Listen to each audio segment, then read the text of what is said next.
All right, so we're back at it again. This is a new thing that I'm doing called the guest list, is where I invite friends and family and industry people to talk about real conversations. You know, what's going on with the community, what's going on in their industry, and so on and so forth. So today's guest is Roslynn. So um, I want to explain who Roslynn is first before I get her on here, but Roslynn is the current global head of music and talent for ABS-CBN, so which is equivalent to Disney and Fox of the Philippines, one of the biggest media and entertainment companies in Asia. She also helps market their artists like Inigo Pascual, who was just featured on Joe Coy's special on Netflix, and artists like Keanu V, um, while overseeing their mixed TV network and mixed radio station. So she's dope, and I think a lot of you guys have seen her over the years on my page, and we share little snippets of each other, whether it's traveling or doing certain events. She's also produced over 500 editorial programs and events with artists like Drake, Jay-Z, Justin Timberlake, Rihanna, and Justin Bieber. She also helped market and launched MySpace.com. So if you guys didn't know about her, and yeah, so in her spare time, she also helps produce community events like some of the LA Clippers Heritage Nights, which includes Black History Month, Hawaiian Night, and obviously where me and her met is the Filipino Heritage Night. So I'll put her on right now, and then we can ask her 1,000,000,000 questions. Let's see. What's up? Getting by 707 out there in Vallejo. We see you. So let me try to get her on again. There she is. Can you hear me? I can hear you. Are you on the roof? Yes, I am in downtown LA. Wow. So yeah, I'm here. I'm in the Bay Area. I was in LA, but definitely the weather looks really nice up there. Yes. Well, first and foremost, I just want to thank you for doing this. You know, I know you're busy. I know you're actually working right now. So just appreciate your time and just happy to see you too. You know, you were the first person I actually shared like an IG live conversation with. So it's kind of cool to catch up in the last like 3 months of what's Right. been going on. You know, Isn't that so crazy? it is very, very crazy. So, I introduced you before I put you on, just so people know, or gave them a little bit of background of you. But I'd love to, for you to kind of explain who you are, and obviously, what you do. Hi, Anthony. I mean, it's an honor. I've been watching these each day, so I'm so proud of you for launching this series. People need to hear more from you as an influencer. I've been a fan of you before we became friends. Obviously, you know that. So who am I? I'm a music lover, and I'm a dot connector. Yeah. And I like inspiring people to pursue their own passions. Hmm. So in whatever way that anybody wants to do that. Throughout the course of my career, I've mostly been in marketing Hmm. and event production, and lately haven't been really getting involved in community. So you said a little bit of what I do, but I think that the purpose behind that is really to have people feel understood and have Yeah. people feel like they can pursue their passions is really my life's mission. And Okay. then all of the companies and the jobs that fit within that, Yeah. that's where that's where it is. But I've been working for over 20 years. I mean, I'm old. I am 40 years old. I Okay. started out as a wannabe So Super Sam or Bella Fiasco or Life, all of these Or, amazing or, or DJs. maybe a pioneer because of you started 20 years ago, so you're a trailblazer. Somebody said that. It's not that you are old, you are experienced. There So you go. I love that. But yeah, and gradually I turned more to, rather than being somebody that's in front of the scenes, I love Yeah. being behind the scenes like you and really pushing people to be at the forefront of what they wanted to do in their careers.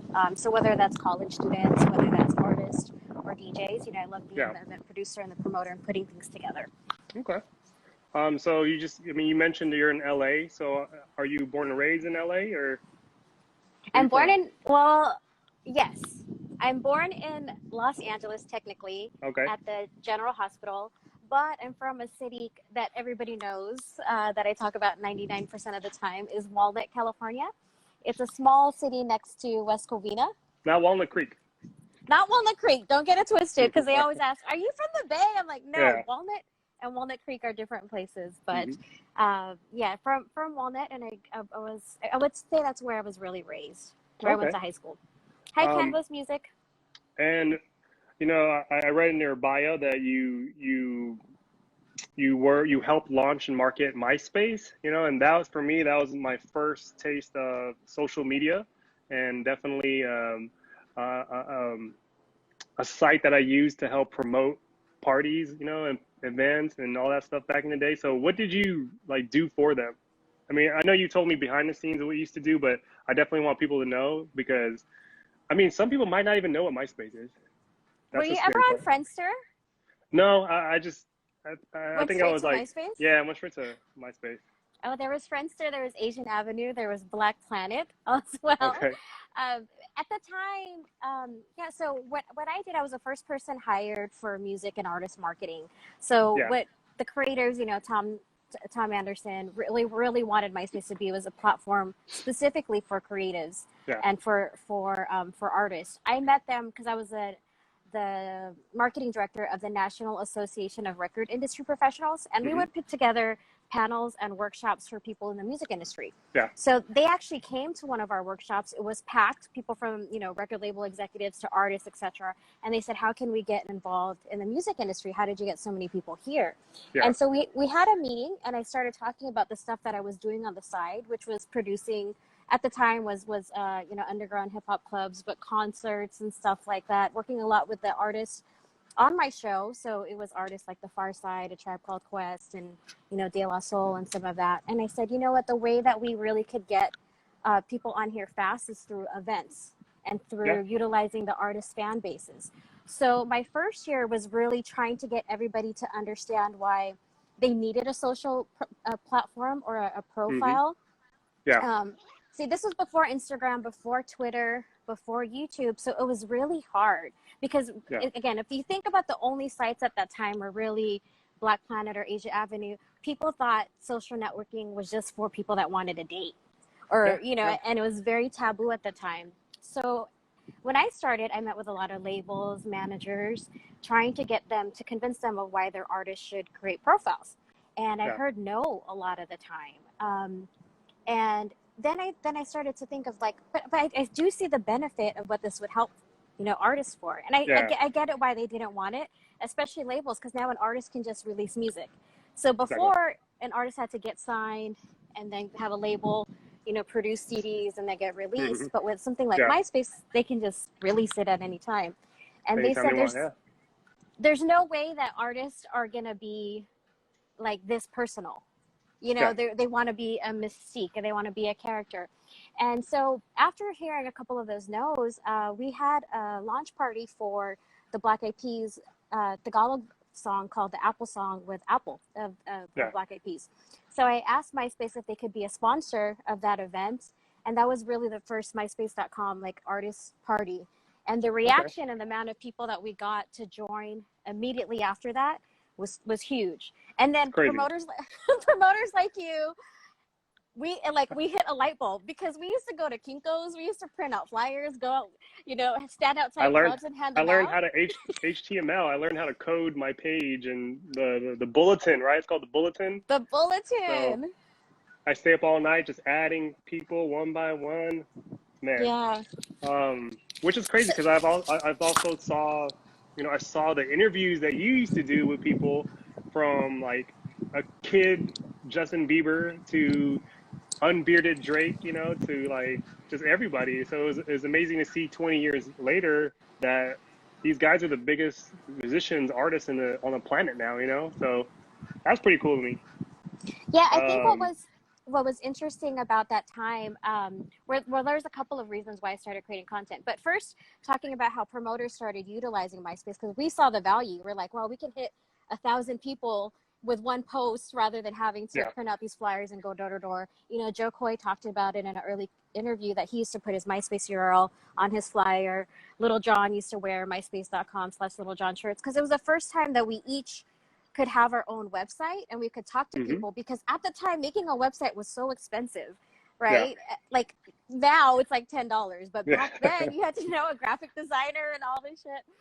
But long story short, a lot of these early artists that adopted the platform early, so whether it was Drake or Yeah. Justin Bieber, these were the artists that, I would search, I would see the numbers, and I would actually request to be interviewed because I saw something special in their potential, especially earlier on. Uh-huh. So we were able to then, grow with the artists in that fashion. And truth be told, a reason why I started doing interviews is because I couldn't get certain artists to join the platform. But Yeah. if we did an interview, they would have to put the content somewhere, right?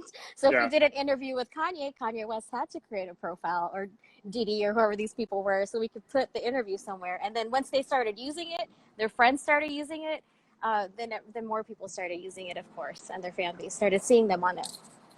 On the data side, how fast did MySpace grow? Right? Because as a Uh, consumer, right, I just thought it was a huge platform, but what is the specs of it? The behind the scenes, like, did it grow like 10 million users, 20 million users, 5 million users? Like, do you remember that?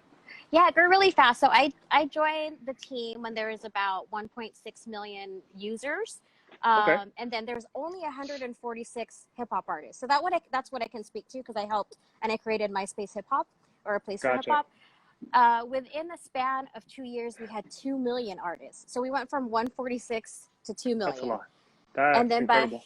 2008, we had 200 million people. So that was just like within that 5 years. But when you're working that and you're in it, you don't realize what's happening because you're Yeah, working on the day to day. So yeah. it was crazy. Do you still know your password? Do you still have a profile? Everybody asks me all the time for my Yeah, for my password. I mean, for their password because they want to find those photos. I still know mine because I have the same password forever. But yeah. yeah, that's the most common question I get is like, "What's my MySpace password?" I would always have girlfriends and artists asking me for their boyfriends' passwords because they wanted to Wow, the see what heck, they're the doing. messages. Yeah, and I said I couldn't do that. But we would always have to also help people when they lost their passwords or verify accounts. So Yeah. that's why I know how easy it is to verify accounts. So some of these social platforms that say that it's Why so aren't we hard, Yeah, why aren't we verified it's yet, right? not that hard. What else we got to do? Now you gotta Well, give blood. You gotta fucking do all this shit to be verified. all right. So on a entrepreneurial side, my question to you is, how is it to be a female entrepreneur? Your obstacles, your advantages, Mhm. and how is it for you? Because you're not just working on one thing, you're working on several things. Ever since I met you, it's like it's hard to put a title on what you do. So, what is it? Like what's your advantages? What's the obstacles? And how is it being a female entrepreneur in 2020? Okay, that's 7 questions, but yes. Yeah. um, I would definitely say, okay, what do I do? I would always, I love that people, you're the same way. Nobody knows what we really do to the point that they think we really don't do anything, right? That They're is like, very they're true, just, very true. and I designed my life that way because I remember somebody earlier on, my mentor said, if you think if you had $1 million, what would, or, endless money, what would you really be doing today and wake up in the morning and do? And that's what you really want Yeah. to do with your life. And my goal was to just wake up every morning and just to be me, just to be myself and be able to pick and choose what I want to do and make your passion out of your career, right? Yeah. So now, as a female entrepreneur, it's been very challenging. You know, early on, I always consider myself a triple minority. Yeah. I'm a female, I'm Filipina and brown, and I'm 4'11" on a good day, which really means 4'10". So to get people to take me seriously because I'm so small and Yeah. because they expect us to be passive just because of our culture and being a woman, it was very challenging at first. And when I walk into a room, I do look like I'm somebody's intern Yeah. rather than somebody that owns a company. So at first that was very challenging, and I kind of wore that as like a victim cape. Yeah. If anything went wrong, I'm like, oh, it's because of this. Oh, it's because of this. But then I started appreciating that it makes it memorable. You know, Yep. I am 4'10", but then, there's this one time, somebody would say like, oh, I remember as the little Asian girl from MySpace, right? I was like, no, that's Tila Tequila. No, but so that's what I mean, that there was something memorable about that. I'll bring food to our meetings, like how we do as Filipinos, Yeah. or baon. Um, and then I started using it as an advantage. I feel like as females, not to bash any males, but we care a little bit different. We are a little bit more emotional and can uh, uh, to empathize with a lot of people, For sure. and we just get shit done. To be That's honest, very true. Very the, true. You are very productive, and when we are together and we're working on something, I am inspired by your work ethic because it'll be 24 hours you're either editing something or you're about to meet with somebody in the Philippines at 4 in the morning on a conference call. And so it's amazing to see that. I've witnessed it, so it's really inspiring, And I think for entrepreneurs, men that are entrepreneurs, I don't think they should be shy to learn from female entrepreneurs because we can learn a lot from youth, a lot from women. So it's great. It's great to see that. So I do remember you telling a story when you were a speaker at UC Irvine about the intern and you were at MySpace and I think somebody told you to get them coffee and they were meeting the head of something and it was you were the head of something in the department. So that was yeah. you got to talk about that one. Yeah, so I mean, obviously, I was a fan of you just because of your work and because of how you're motivational on social media. But I think when we met, we were very similar. We are the same person where we're constantly on our phones. We're trying to always work, and that's okay. Yeah. Some people, and I've also been in relationships where they don't really understand that, and they sometimes take it personal, like we're not being a certain way. But I appreciate that. That's why we're really close friends in that.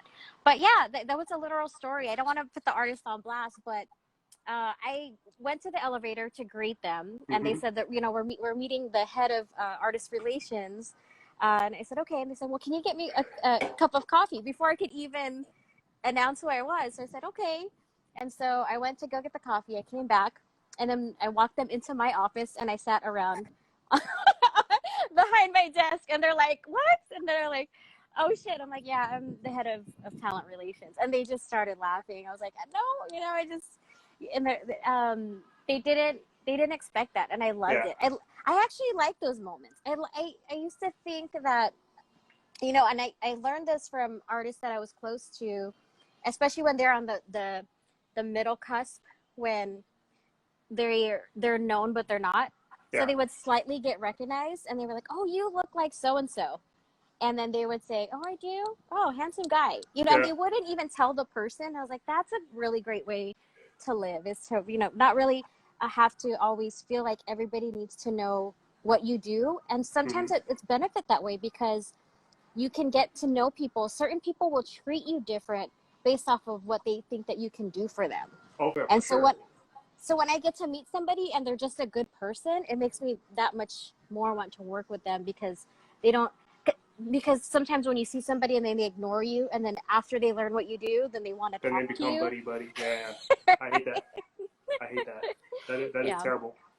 Um, So, what else? I know there's probably a ton of these moments, but what has been one of your favorite moments in your career as My of right now that you can think As of? of right, there's a couple, but it always leads back to being at the start of these artists' career that are still making music till this day. Yeah. So Justin Bieber, he came to the office with his mom. I don't even think he really knew what doing an interview meant. He Mm-hmm. was just like playing in our basketball machine. He put on a MySpace sweater, and I was like, okay, we're gonna do your first live stream, Yeah. and you're gonna sing for me. And I made him sing Neo. I made him sing all of these different songs, probably for a good 2 hours. Could we ever get Justin Bieber in a room for 5 minutes now? I don't think so. No.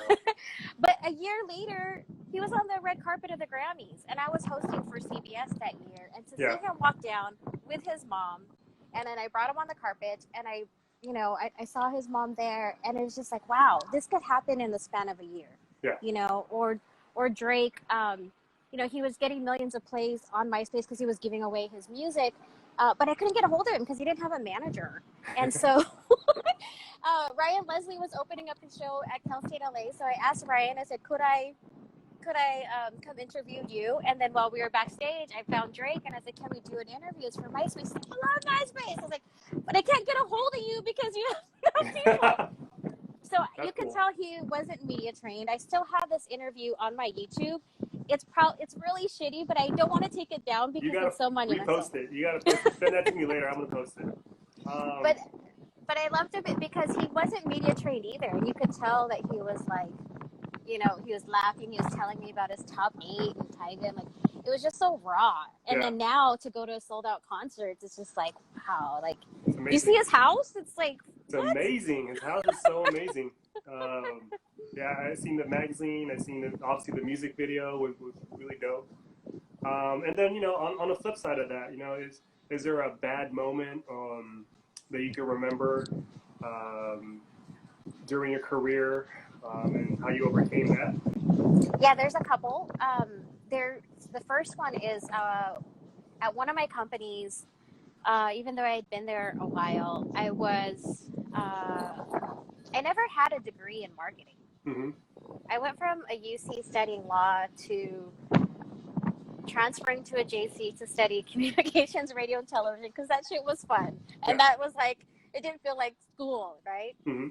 So I had somebody come in during a transitionary part of our company that was the SVP of marketing of a big corporation, and he Okay. had a master's in marketing. So this person was hired above me, regardless of how long I've been there, and was extremely racist and was extremely sexist, Yeah. and would always make me do his work, but then take credit for it in the meetings. Would always comment on, make little jokes about me being an immigrant or jokes about, um, just my work, how I dress, and all of this stuff. And it was so frustrating, Mm-hmm. and I wanted to quit. And seeing a lot what's going on right now with race and how it's being discussed and colorism, that I see that it definitely existed. But how I overcame it is I stuck with it. I Yeah. knew that my work would speak for itself. And I know a lot of people deal with that. Like a lot of people of color specifically, when other people get promoted above you, or a male before you, or they get Yeah. paid more than you, even based off of your experience, it's very humbling. And I had to fight it. And at the top, and that person wound up, having to leave the company because of what they were doing, and I had to expose them. And it wasn't the easiest thing, but there were so many different allegations that came out. And I think that's just a testament that what everybody has to do is, if you know you're right, then go ahead and push forward that.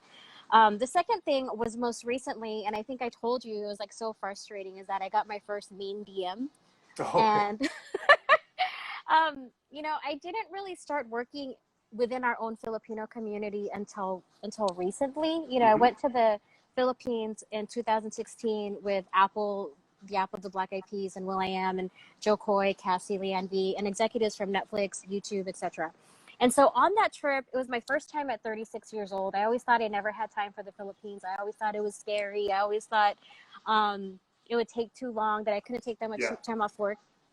But after I sold my company, I had some freedom of time. So after that trip and being in the Philippines, I realized, I really want to help our own community because I've always worked in others. And I never realized the negative effects that would have to people that weren't Filipino, and how they would feel, especially if they were longtime colleagues, or if you want to call them followers, etc. So I got Yeah. a mean DM, and they said, you have the worst Instagram ever. What if everybody just posted about their own Yeah. ethnicity, And I remember, I think I screenshot it and I sent it to you, and I pondered it for a long time. Yeah. Yeah. That person didn't have any followers. It was a private account. So what bothered me is that they couldn't even just speak to me. And it was, and it probably is somebody that I know, For sure. right? 100%. And For I see sure. that a lot with a lot of the artists that are signed to us. It's weird because a lot of trolls, they know the artist too personally, that you feel like sometimes it might be the fan that's the troll. You know what I mean? It's just weird. So anyways, after debating it for so long, I was at Black History Month. We did an amazing concert for halftime with the LA Clippers and D Sharp. And I was sitting there, I was like, wait, just produce Black History Month. Yeah. And I don't just work with Filipinos. I get that you see that from my posts. I posted a lot, but I made a video. It was about a 2-minute video explaining, my career history of how I had started until now, Yeah. and why. And I felt like, I know sometimes you feel this way too. When you get a certain comment or message or somebody says something, you're questioning whether or not you should say something. But there's those times, yes, Yeah. fuck, we're gonna Yeah. say Yeah. something. We're gonna defend I'm dealing ourselves. with I'm dealing with that right now. I know, I Actually, love you, and I know that's why I said that. but yeah, so I don't know, to touch about what you just mentioned, I tell people that I credit you for actually inspiring me to do the same thing about promoting heritage. I'm half Filipino, half white, but I grew up in a Filipino culture. My mom is the definition of Filipino. Yes, I love you. Obviously, Hi, Tita. people have been, people have seen her, but definitely, you helped spark that. And when I went to the Philippines, I had the same like light bulb hit me, like, it's cool to be Filipino, and I should be vocal about it. I should definitely talk about my heritage and not be ashamed with, like, my mom being super Fabi, which is super cute and super cool, but at the end of the day, her energy is unmatched. So Yeah. back to the Filipino Heritage Nights that you've been producing with the Clippers, and you know, fast forward to us working with the Sacramento Kings and being able to go from a trip to the Philippines to working with the NBA. Like, to me, that is very powerful and sharing our culture. So I definitely credit you for inspiring me to get started, and then definitely the features on TFC and then the interviews and them covering what I'm doing for events. So it's like it's very it's amazing to see that, and especially seeing my mom's reaction to that, because me and you talked about this before. We could talk about Drake all day, Justin Bieber all day, but you show your mom you have a picture with Manny Pacquiao, it's like, oh my God, that's my son, that's my daughter. So it's a crazy reaction, and it's made me even prouder because my mom's reaction, like, not I don't care really about the public's reaction to what I'm doing with the heritage, but seeing my mom, like, reaction, and her being interviewed, her going to the channel to do a tour of the studio, like, that made her day, and to me it made my day, and it's pretty cool to see that. I think we all work our entire lives trying to make our parents happy. And I Yes. think that's, at the end of the day, what we want to do. And we want to be able to also make our kids or our grandkids happy. The same thing for me. I think I told you I was on the Grammys or MTV or Mm-hmm. BET, but my mom didn't care until I got interviewed on TFC by Young Travis. And it really meant something to her. Yeah. And to add to that, especially with what's going on right now, and especially when I was in the Philippines alone, sometimes we're our own biggest critics. We have the Yeah. biggest, a big amount of crab mentality in our own culture.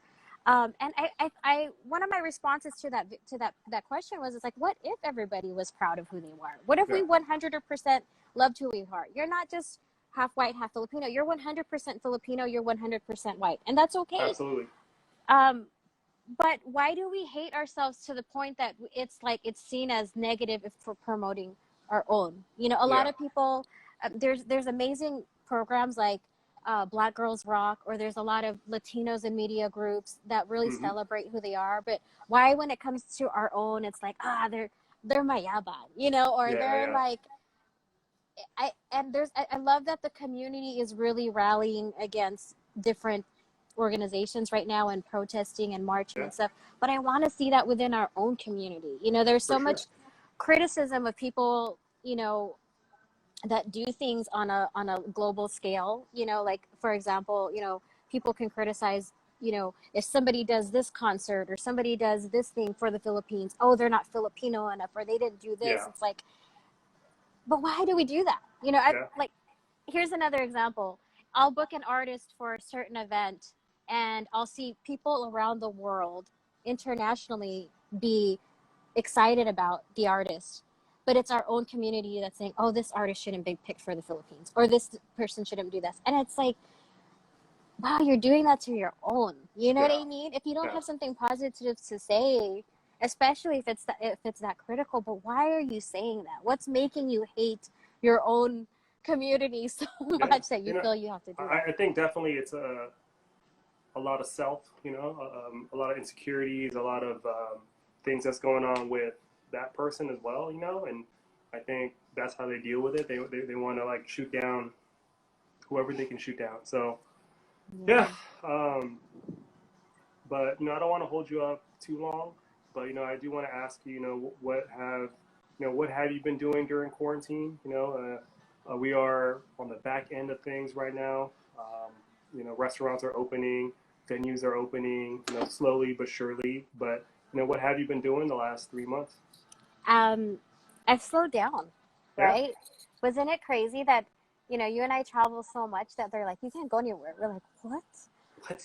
What? You can't eat out. What? You can't eat out. You can't get on a plane on like a Saturday when I'd be like, Anthony, let's go to Vegas. And you're like, all right, let's go.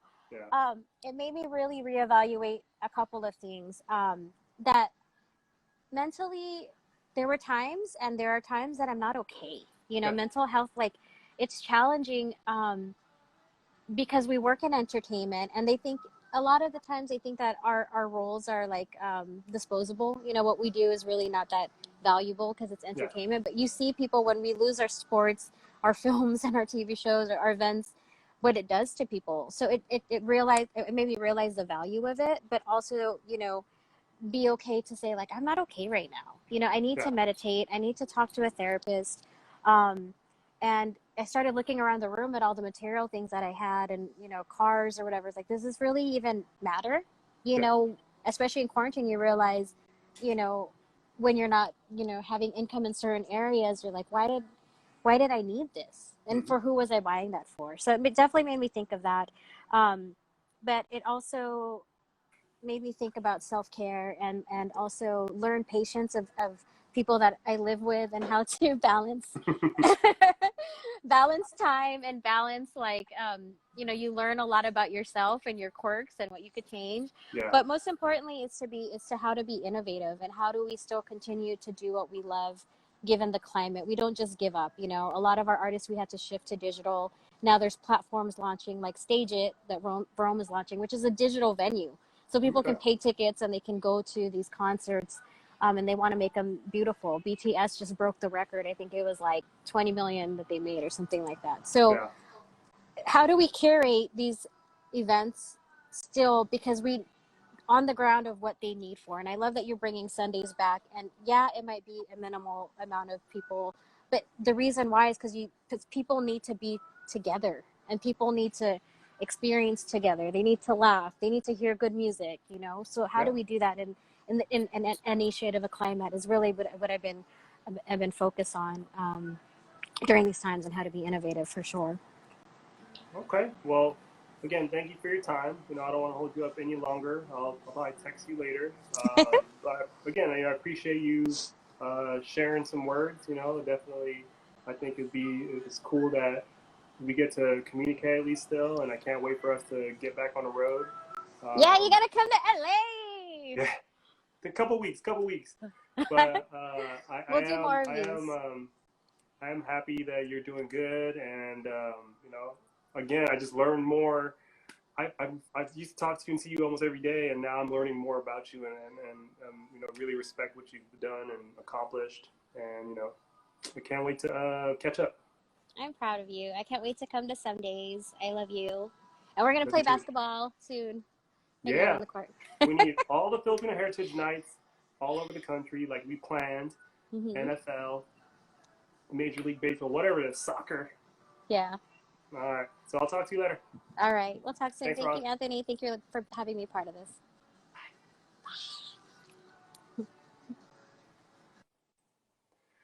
All right. So, it was a great conversation with Roz. We're going to reach out to some other friends and see who else we can talk to. If you guys have any suggestions, let me know. I'd love to talk to some people that you guys think will be fun to talk to. All right. Catch you on the next one.